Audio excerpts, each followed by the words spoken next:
Hey YouTube. So for those LR3 owners out there, I got a perfect video for you. That's going to give you full exposure to your LR3 4 drain vents, so that you can see where they're at. And with this COVID-19 downtime, I decided to go ahead and completely remove all my interior and specifically the headliner, so I can redo it. So when I have everything ripped open, I think I'll just show you the 4 areas. So here's your sunroof, and you're gonna have 1, 2, 3, 4 drain tubes. So the rear ones usually don't go bad. These are fine.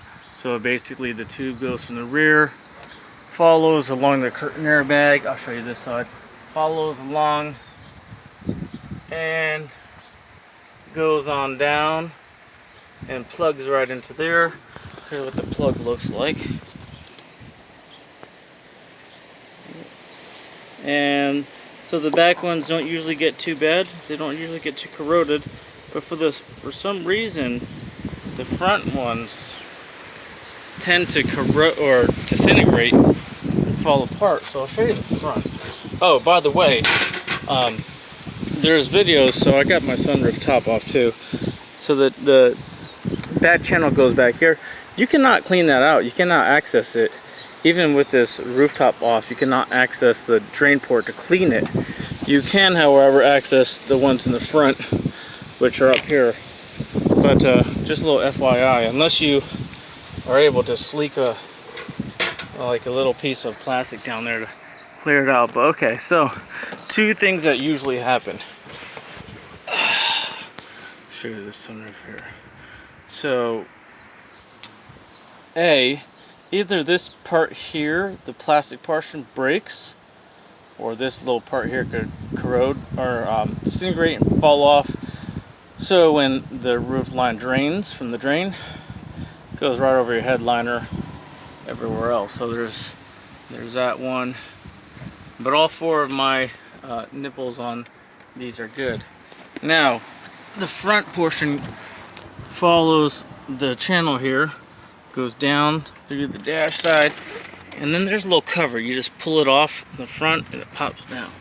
And then you could clearly see, well, maybe you can't, but let me see if I can turn my light on.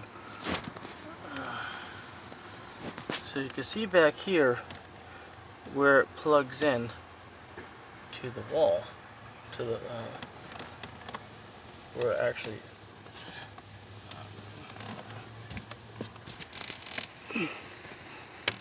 see here. See it? You can see it dripping right there. Right there, there it goes. It's dripping because my disintegrator. Look at that drip. Watch. Boom. So that's going right on your wires. In my case, it was going on my floorboard and running all the way to the back, causing puddles of water inside my vehicle. So I have 2. The 2 front went bad on mine. So in order to get this, you got to get in there, reach your hand down in there, and pop off that, basically buy a new end that you could pop into the side of the, basically side of the wall here. It's inside here, and it drains down. Okay, so that's the front left side. Now when I move over to the front right side, which is this drain here, everything's fine up here where it meets the sunroof. My tube goes down, follows the dash. Now this one's a little bit more complicated. So this one actually goes behind. You're gonna have to take the glove box off. Well, before you do that, let me show you a quick access. So here's where it connects into, this little hole. So you just pop your little side fender out, and it connects into that hole right there. Mine's gone. Mine disintegrated, and it fell, and it's leaking right onto the fuse junction box. So I haven't tackled it yet, but it is a very involved job, I was told. So you would basically pop this off your glove box, take off a couple of those covers, this cover, there you can see your fuse junction box. You gotta remove the fuse junction box in order to get access to the hose to connect it to that port. Hers a pain in the ass, but anyhow, one more last look of the drain, rear drain here.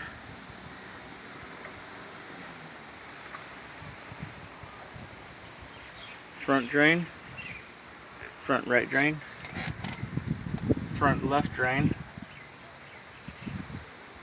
rear left drain. I hope that helps you guys. Now, putting this all back together, that's another story.